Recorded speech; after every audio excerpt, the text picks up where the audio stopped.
Hola, hola, buenas tardes, ¿cómo están todos? Bienvenidos, soy Patricia Novoa. eh, Bienvenidas a este nuevo ciclo de conversatorios humanistas. Esta vez nos presenta Justicia Amigable, nuestra querida amiga Pamela Ponce desde Santiago. Y bueno, que se siga presentando ella. Muchas gracias. Hoy día me invitaron a participar y agradecía nuevamente este espacio, porque la verdad es que siento que hablar de infancia es lo que estábamos hablando hace un ratito atrás, es hablar del futuro del mundo, es hablar del futuro de nuestro país, de todo. Por lo tanto, me parece que es muy importante cómo vamos abordando el tema, cómo vamos manejando, cómo vamos mirándolo, cómo nos vamos moviendo en definitiva frente a lo que son nuestros niños, niñas y adolescentes. Y en ese sentido, hoy día me invitaron a participar y habíamos hablado de lo que es justicia amigable o adaptada. Antes de entrar en lo que significa específicamente, quisiera señalar que eh, intentáramos mirar a un niño, niña o adolescente cuando llega a una instancia judicial. ¿Qué es lo que pasa con ese niño y por qué llega a esta instancia? Por ejemplo, estamos hablando de un cuidado personal. El cuidado personal dice relación con que un padre y una madre están peleándose quién se queda con el niño.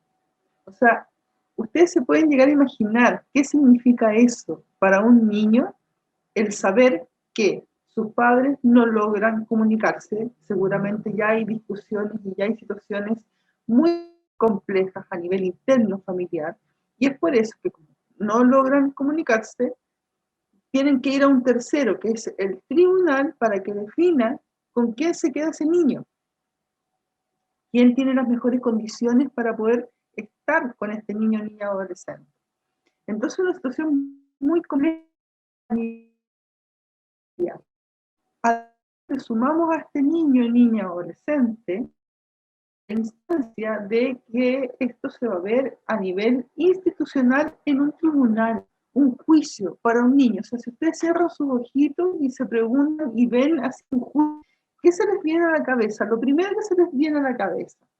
A mí por lo menos antes se me venía como la corte encima, así como algo gigantesco, algo tremendo, algo muy, muy, muy complejo.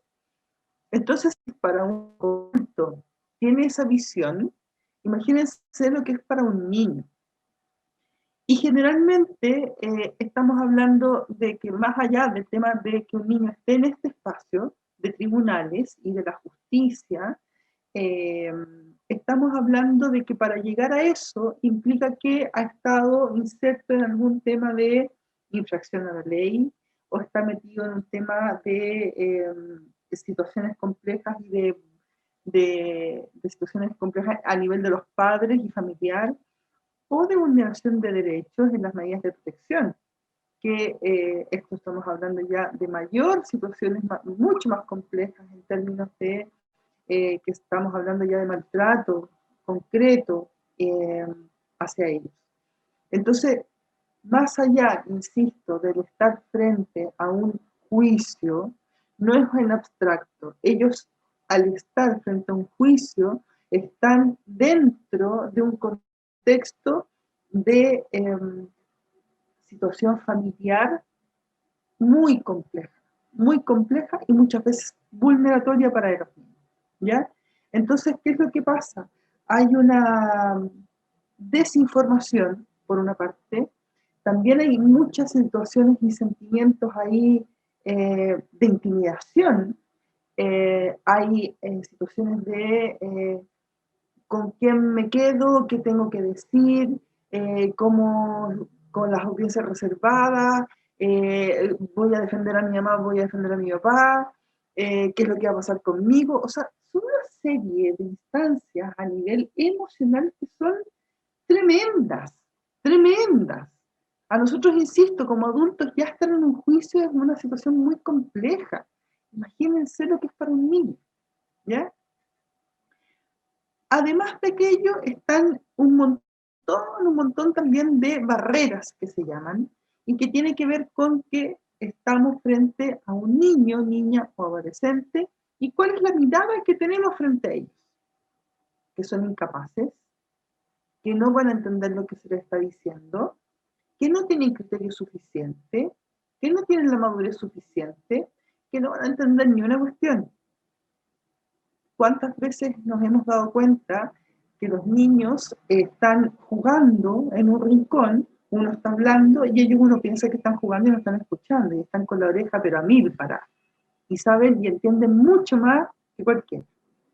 Entonces, todo esto lo menciono porque todas estas condicionantes, absolutamente todas estas, dicen relación con qué es lo que pasa con un niño al momento de llegar a una instancia de tribunales y cómo podemos entonces realmente protegerlos, pero realmente. Y en ese sentido, en el ámbito de la justicia propiamente tal, a nivel, lamentablemente no digo mundial porque hay muchas partes donde se está empezando a visualizar esto, pero todavía estamos en camino a, se está hablando de cositas por aquí y por allá, pero todavía no se han tomado las conclusiones claras y directrices concretas para llevar a cabo esto. ¿Qué es esto? Esto es la justicia amigable o adaptada. ¿Y qué dice relación a grandes rasgos con el hecho de que cuando un niño esté en un espacio que sea en un proceso judicial, este espacio debe propender y debe tener al servicio lo mejor y al más alto nivel todas las herramientas, todas las instancias para que el niño esté lo más contenido y protegido posible. ¿Ya? Entonces, bajo este criterio, hay fundamentos claros, hay fundamentos concretos, y que dice relación con lo que ya, y con algunos ya lo hemos visto en algún momento, lo que dice relación con la Convención de los Derechos del Niño. La Convención de los Derechos del Niño aún no se ha plasmado en nuestro país en forma real, concreta y clara. La verdad es que yo siempre he dicho que más allá de una ley, lo que aquí hay que cambiar es la conciencia de todos nosotros, porque no sacamos nada con tener una maravillosa ley si no la vamos a aplicar desde lo profundo. ¿Por qué en lo personal? Siempre, y me encanta poder hablar de infancia, porque si bien es cierto, lo hablo desde lo jurídico, desde lo que yo vivencio día a día en torno a mi trabajo, que es maravilloso, y que es la defensa de los derechos de los niños en los juicios, no es menos cierto que cuando uno mira a un niño de una forma respetuosa, amable, no vulneratoria, eso se irradia. Y los mismos padres y las mismas personas que están alrededor de ese niño empiezan como vulgarmente hablando para que se entienda, pegarse la cachada, de que a ese niño hay que respetarlo, que hay que mirarlo de una forma distinta, que hay que mirarlo como un otro, como sujeto de derecho, como sujeto de protección real, como un ser humano que siente, que tiene sentimientos, que tiene emociones, que tiene alegrías, que tiene penas, que tiene un montón de inseguridades también. Entonces es muy importante lo que por este niño vaya pasando. Y en ese sentido, esta justicia amigable o adaptada a la infancia, a nuestros niños, niñas y adolescentes, viene a poner en situación, en el fondo, a todo el sistema, a todo el sistema, desde tribunales hasta carabineros, el servicio médico legal, profesionales, porque en el fondo estamos hablando que al momento de ingresar en este espacio judicial, el niño llega a un tribunal. De partida estamos hablando que llega a un espacio que muchas veces no está adecuado al 100 para recibir a este niño y que sea contenido. Eh, Estamos hablando de que al momento de ingresar, todos los profesionales que trabajamos en este espacio debemos estar capacitados para poder hablar, conversar con nuestros niños, entender y poder que manifiesten su verdadera intencionalidad, su verdadero sentir, y que además de ello los habilite. A los niños no solamente hay que decirles, sí, saben que hay un juicio, no, ellos son personas que pueden definir, que pueden decidir, que pueden aceptar o no aceptar. Hay que informarlos, hay que habilitarlos con la información que se les vaya entregando. Entonces, muy importante ahí que los profesionales que trabajamos en este espacio tengamos y contemos con estas herramientas, ¿ya? Es sumamente importante porque una entrevista con un niño puede cambiar radicalmente eh, el juicio completo, ¿ya? Porque, ¿qué pasa, por ejemplo, si yo a un niño le incorporo alguna situación? No sé si ustedes han escuchado, voy a dar un ejemplo. Tenemos un chiquitito, una chiquitita, y que está con zapatos negros. Y yo le digo, ¿sabes qué? Esos zapatos son azules. El niño va a dudar, porque siempre un niño va a mirar a un adulto como algo, como una autoridad. Por lo tanto, va a dudar de su propio sentir. Entonces, ¿qué pasa con esto? Con este ejemplo tan ínfimo, es importantísimo que todas las personas que trabajemos en infancia tengamos una capacitación, que utilicemos herramientas adecuadas, porque en ese sentido también podemos introducir ideas o conceptos que no son y que al niño le pueden entorpecer su relato. Y esto puede ser brutalmente perjudicial, ¿ya? Es muy, muy, muy delicado el cómo nos podemos y cómo nos debemos vincular con este niño respetando su sentir, su parecer y lo que él piensa, obviamente. Entonces hay que tener muchas herramientas para aquello. Entonces llegamos a esta instancia de tribunales con estos profesionales que, insisto, debemos estar todos capacitados y cualificados para poder entregar la mejor información, habilitación y la protección que se merecen nuestros niños. Y en ese sentido, eh, también, por ejemplo, está el cómo resguardamos lo que ellos vayan a señalar, cómo resguardamos lo que ellos vayan a manifestar. Porque una cosa es el interés manifiesto, que le llamamos, ¿ya? El interés manifiesto es aquello que los niños verbalizan. Yo me quiero ir a vivir con mi mamá.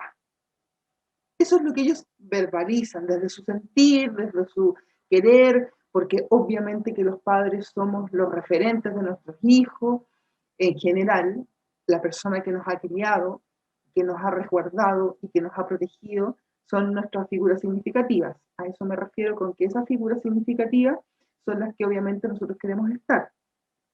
Pero ¿qué pasa cuando esta figura significativa ha tenido alguna situación de drogas, de alcohol, etcétera? Entendemos que el niño, o que lo han maltratado inclusive, entendemos que este niño o niña va a querer estar con esta persona porque es su único referente, porque es su figura significativa en el ámbito afectivo. Sin embargo, es absolutamente vulneratorio porque esta persona podría causar daño a este niño y ese no sería un vínculo sano. Entonces ahí viene el interés manifiesto. Y el interés manifiesto tiene que ver con que tenemos que definir y decidir las mejores instancias, las mejores directrices, el mejor camino a seguir, tomando decisiones en pro de nuestros niños, mirando hacia su futuro. A eso debemos propender. Entonces, dentro de este tema de acceso a la justicia, el niño debe estar informado, debe estar habilitado, debe estar protegido, y esta protección es, insisto, de todos y con todas las personas muy cualificadas para poder dar todo este contexto de protección. En los tribunales deben existir espacios adecuados. Lamentablemente contamos con una sala que es donde se entrevistan los niños, pero de repente estamos otra audiencia, y yo muchas veces me pasó que yo tenía que entrevistar a mis niños en el pasillo, porque no tenía más tiempo. ¿Ya? Hoy día, yo siempre digo que gracias a la pandemia estamos aprendiendo muchas cosas nuevas. Hoy día tengo muchas más posibilidades de entrevistar a muchos más niños, porque antes presenciales, obviamente, para coordinar reuniones y todo, tenían que ir a la oficina. Hoy día lo puedo hacer por llamada, por videollamada, etcétera, y eso significa que obviamente puedo hacer más contactos que los que hacía antes, y puedo estar en mayor vinculación. De hecho, con muchos tengo el WhatsApp, y de ahí nos vamos coordinando y vamos hablando permanentemente, y así yo me puedo estar enterando de qué es lo que pasa con ellos. Eh, lo, que me, lo que me interesa mucho, obviamente. Entonces, ¿qué es lo que pasa? Hay que darles estas instancias, y por otra parte estamos hablando de niños a quienes obviamente también dentro de este contexto de tribunales, de juicios, de problemas entre los padres, de problemas entre los adultos, les va a costar un poquito expresarse también. Entonces, ¿qué pasa ahí? Cómo los vamos conteniendo y cómo los vamos protegiendo también. Entonces, tenemos este derecho a ser oído, el derecho que ellos tienen en términos de interés superior, el interés manifiesto y también el debido proceso. Este debido proceso que dice relación con llevar un espacio en tribunales que ojalá sea más pertinente también para nuestros niños, porque muchas veces son absolutamente son extremos los juicios, son muy largos. Ellos saben cuando hay un juicio, por lo tanto saben que hay una institución que está ahí dándoles vuelta, y para ellos es muy complicado saberlo siquiera. Eh, ¿Y qué es lo Mami, que pasa con ellos? ¿Sí? disculpa que te interrumpa, yo tengo una duda. Dime. ¿Desde qué edad en adelante se pueden entrevistar a niños o depende de otro factor? ¿Cómo es eso? A ver, mira, de alguna forma el entrevistarlos tiene que ver también con algo que se llama autonomía progresiva, ¿ya? Y la autonomía progresiva tiene que ver con la madurez del niño, con lo que el niño va indicando, con la edad del niño, y de qué forma le puede afectar o no. O sea, es distinto, obviamente, lo que me puede decir un niñito chiquitito de 5 años a lo que me puede decir un niño de 14 o 16, que ya obviamente, si es que yo le digo, bueno, ¿con quién te quieres quedar? Obviamente que es mucho no es más válido bajo ningún punto de vista. Solamente digo que en ese sentido hay que tener mucho cuidado, porque si es que un niño, supongamos, ha sido maltratado por la madre y manifiesta que se quiere vivir con el padre, por más que los informes salgan que no, que tiene que estar con la mamá y qué sé yo, obviamente que va a quedarse con quien él manifieste, porque ya estamos hablando de un niño grande y por último se va a arrancar. Entonces no sacamos nada con ir en contra de lo que efectivamente va manifestando, independiente de que tenemos que ir también otorgando las herramientas a los adultos para que se manejen de mejor forma y puedan estar con sus niños. Entonces, hay también situaciones, por ejemplo, cuando han sido situaciones de mucho maltrato, o situaciones muy violentas, el volver y reiterar la situación una y otra vez, eso obviamente que les hace mucho daño a los niños. Por lo tanto, también hay que tener cuidado con la edad y con el hecho vulneratorio. Yo en eso soy súper cuidadosa. Eh, cuando es absolutamente indispensable entrevistar a un niño, cuando estamos hablando de medidas cautelares y que, por ejemplo, me tienen que decir si se quiere quedar con la abuelita, con el papá, con la mamá, con la tía, qué sé yo. Para mí eso es absolutamente indispensable, porque si no, como yo defiendo los derechos de mi niño, o sea, yo como curadora, es lo mismo que cualquier abogado tiene un cliente y el cliente defiende sus derechos. Yo defiendo los derechos de mi niño. Por lo tanto, para mí es indispensable saber qué es lo que él quiere. ¿Y desde qué edad? Yo me acuerdo que una vez el más chiquitito que he entrevistado, la verdad es que es de 5 años, que había un juicio en su momento de medida de protección a consecuencia de una situación de supuesto abuso por parte del padre hacia el chiquitito. Y recuerdo que jugando con él, en ese tiempo fue presencial, él llegó con un tremendo auto, así gigante. Entonces puse unas carpetas en el suelo y empezamos a jugar con el auto y le empiezo a preguntar qué cosas le gusta hacer, qué es lo que hace los fines de semana. Me cuenta que sale con el papá en ese minuto, ya estaban dadas las visitas porque ya sabía, habían pasado mucho tiempo, ya se había acreditado que no había sido el tema del abuso y se habían empezado a volver a vincular. Entonces, y él me comenta súper relajado y tranquilo que está bien, que está con el papá los fines de semana, que el papá, pero yo le voy preguntando como, ¿qué te gusta hacer? ¿Qué es lo que hacen los fines de semana? Ah, y cuando estás con el papá, ¿qué es lo que hacen? ¿A qué juegan? Como que te va por el lado, ¿cachai? Y andaba con ese camión que le había regalado al papá. Entonces, para mí, esos son datos súper importantes, porque en el fondo nadie va a andar con un camión ni va a estar con algo afectivo ahí agarrado que me dio alguien a quien yo le tengo miedo. O sea, sería lo último que yo haría. Lo rompo, lo escondo, Entonces, a tu pregunta, se puede entrevistar a niños más o menos de 5 en adelante, dependiendo de las técnicas y dependiendo de lo que uno quiera ir abordando.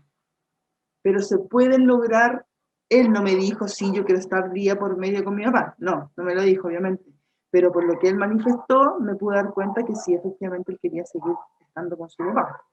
Entonces, desde los 5 años, pero con juegos y con cositas así, se puede rescatar también su manifestación de voluntad igualmente. Obviamente que es mucho más, no digo que más fácil, porque obviamente conversar con los niños hay que tener mucho cuidado, mucha cautela, mucho resguardo, mucho respeto, mucho respeto por ellos. Porque muchas veces son cosas que obviamente para ellos están, y que un abogado las llame, o sea, ¿por qué me tiene que estar llamando un abogado? ¿Qué es lo que pasa? O sea, ¿por qué mis papás no se ponen de acuerdo? ¿Cachai? Es súper complicado eso.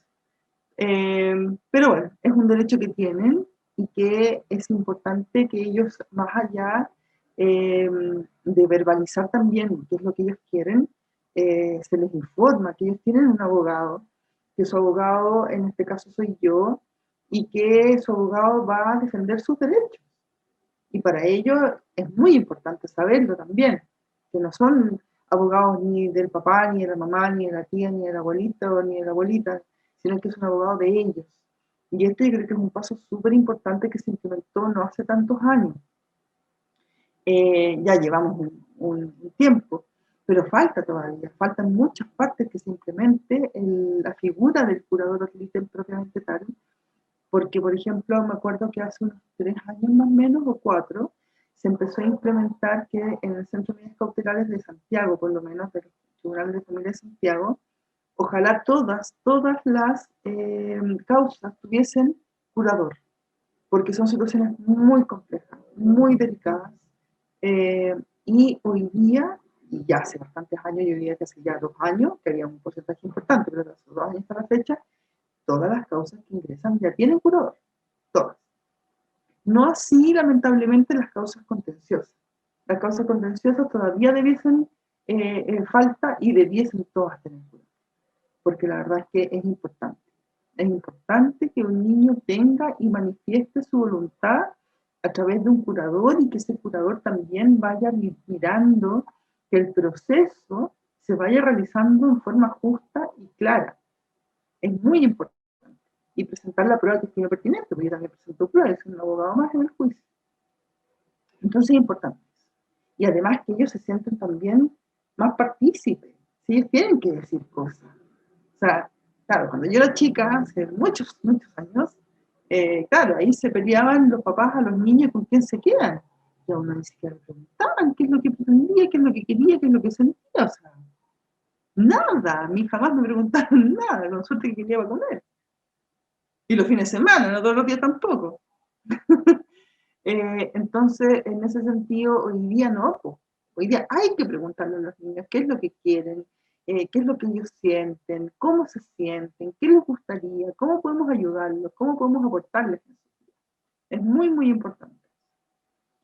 Y hay espacios, bueno, entonces, un poco para volver al tema de lo que es la justicia amigable, tiene que ver con esto, con que desde lo práctico, desde la entrada a un tribunal en adelante, se adecue el espacio físico, se adecúen los profesionales que estamos en ese espacio, se adecúen las sentencias. Una sentencia debiese estar redactada en un lenguaje que el niño entienda qué es lo que está pasando, ojo, con su vida, con su vida. Los papás se están peleando, pero es él el que va a tener que irse a vivir con el papá o con la mamá. Es el niño, niña. Entonces tiene que estar en un lenguaje que él pueda entender. Y en algunos lugares, en muy poquito, pero ya se está empezando a generar un espacio de dictar este tipo de sentencia. Cuando veamos, ojalá, invito ya a los que están acá, si es que me invitan nuevamente la Pati, a ver, a que hablemos sobre un poquito sobre el tema de la Constitución y niñez. Ahí también podríamos hablar un poquito más de esto en términos de qué es lo que pasa entonces con, bueno, precisamente con la Constitución y cómo se va a adecuar a los niños. ¿Cómo lo vamos a hacer? ¿Cómo lo vamos a mirar? ¿Desde dónde lo vamos a mirar? ¿Desde arriba? ¿Desde abajo? ¿Qué es lo que ellos quieren? ¿Qué es lo que ellos sienten?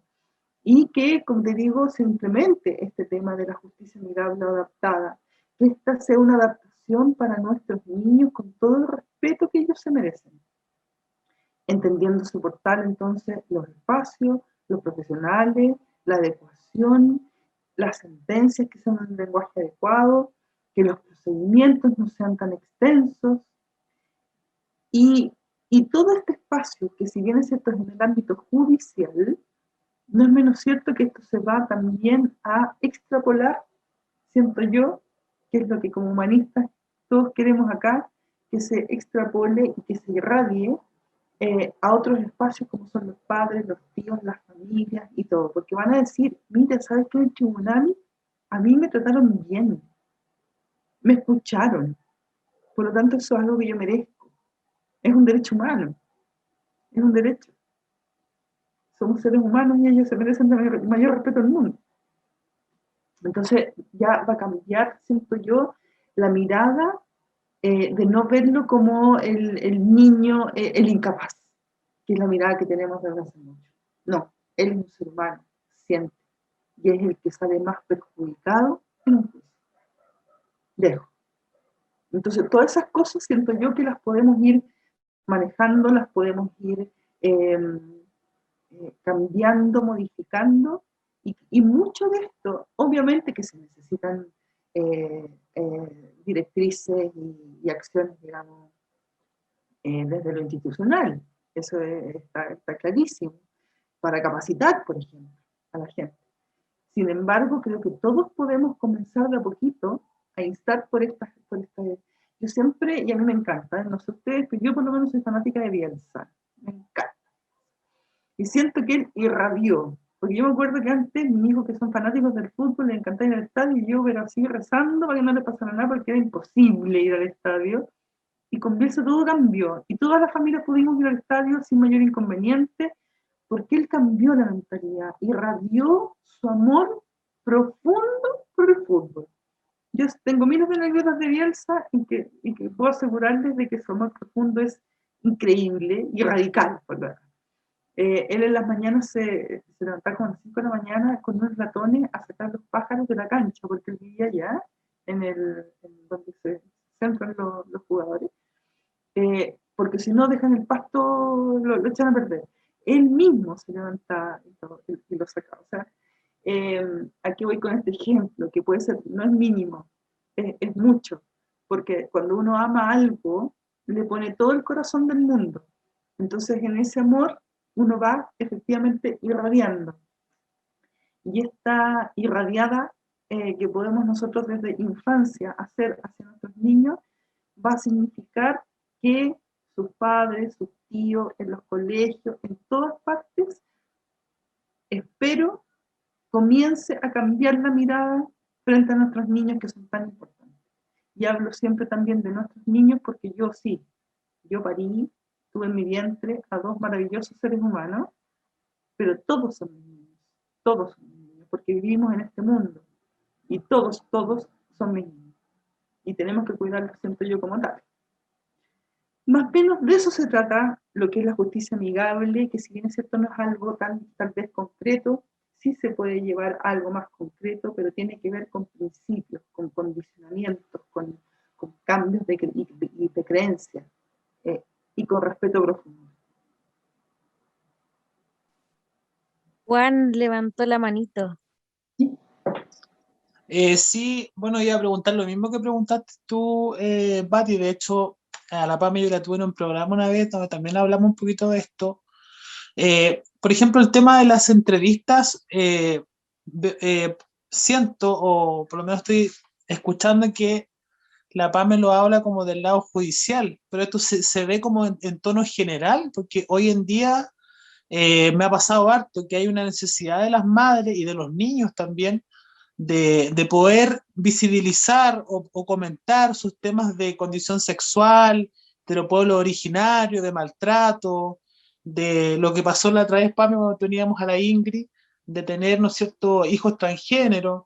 Entonces ahí hay una, en este caso mío como comunicador amateur, una responsabilidad de qué es lo que voy a exhibir, cuidando en este caso la integridad del niño en la exposición, porque entendiendo que los prejuicios muchas veces le causan más daño al niño de lo que ya tiene.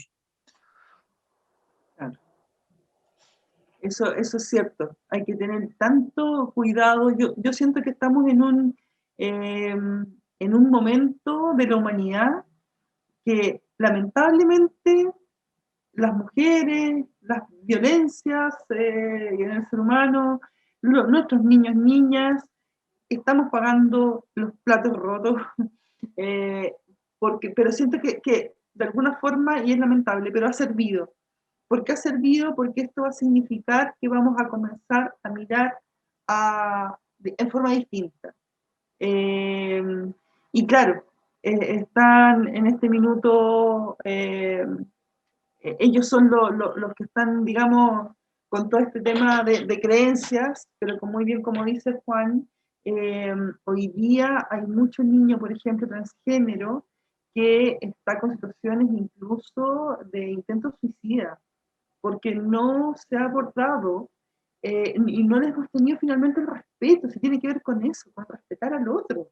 ¿Quién soy yo para decir o decidir o meterme qué es lo que el otro quiere? ¿Quién soy yo para eso? Y eso es algo que tenemos que erradicarlo de nuestras cabezas. O sea, en derecho, la libertad, mi libertad, termina cuando comienza la libertad del otro. Yo hasta ahí llego. Ese es mi límite. También hay límites en eso.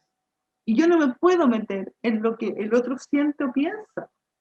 O sea, si es que le gusta, se quiere, en definitiva, en el ámbito sexual, tiene ciertas tendencias y siente amor por ese otro, o sea, ¿cuál es el problema? Y esas son las cosas que precisamente tenemos que empezar a cambiar. Y pucha, tampoco nos hemos puesto en el lugar cuando pasa que yo no me siento bien en mi cuerpo. O sea, ¿se imaginan lo que debe ser eso? Porque también yo siento que hay que imaginárselo, hay que intencionar y que no lo vamos a sentir, a menos que nos pase, digamos, porque es muy difícil. Yo podría soslayar qué es lo que podría pasar con esa persona, pero ni siquiera soy capaz de poder sentirlo porque es una vivencia tan profunda. O sea, si yo siento que mi cuerpo no es de mujer y me siento hombre, o sea, ¿cómo yo voy a juzgar a un otro cuando siente eso? Es muy complejo. Y son cosas que como niños, imagínense, todo lo que venimos hablando todo este rato, de niños que están sensibles, que están con un nivel de angustia impresionante, porque están con violencia intrafamiliar, porque los papás se están peleando. O sea, a eso sumémosle que son homosexuales, que son transgéneros, o qué sé yo, y que ni siquiera pueden verbalizarlo porque no se atreven. O sea, el nivel de angustia es impresionante. Muy complicado. Y tenemos que abrir esos espacios. Tenemos que abrirlo para que nuestros niños logren y aprender de ellos, y son muy lindos además. No, y lo otro igual, Pame, bueno, tú te acuerdas esa vez, en esa oportunidad que la Ingrid estaba muy feliz como madre, pero yo la conozco a ella porque estudiamos juntos, pero fue complejo porque ella contó también en aquella oportunidad de que la pareja no piensa igual que ella. Entonces ahí también hay un tema de que, claro, a lo mejor el niño o niña, hoy día, porque ya ella es mujer, ella sintió el apoyo de su madre, y yo creo que eso es lo fundamental, porque ella fue, aparte de la aceptación personal de ella, el ver la contención emocional de la madre, yo creo que complementó en su aceptación. Y eso es lo que hoy en día le está favoreciendo más en su futuro desarrollo. Yo por lo menos lo vi y se lo dije así también a Ingrid. Pero el tema está también en que hay muchas madres que no piensan como Ingrid. Entonces hay madres que sí discriminan a sus hijos, no los apoyan. Entonces los niños al final quedan como en una burbuja. Y ahí viene todo este tema de los intentos de suicidio, la depresión y todo el tema. Sí, efectivamente es muy, muy complicado eso. Yo he tenido causas también en que los padres, incluso los niños, se llegan a ir de las casas y están ni siquiera con parientes, sino que están con los papás del pololo, de la polola, o personas del colegio, profesores o profesoras, porque los padres no logran aceptar la situación. Es muy, muy, muy complicado eso. Es sumamente complicado.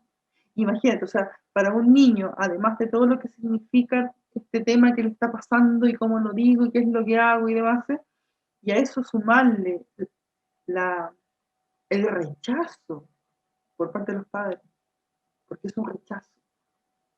Entonces, es muy violento, es muy, muy violento. Así es que tenemos que educarnos, tenemos que crecer como sociedad, como padres, como madres, como tíos, como tías.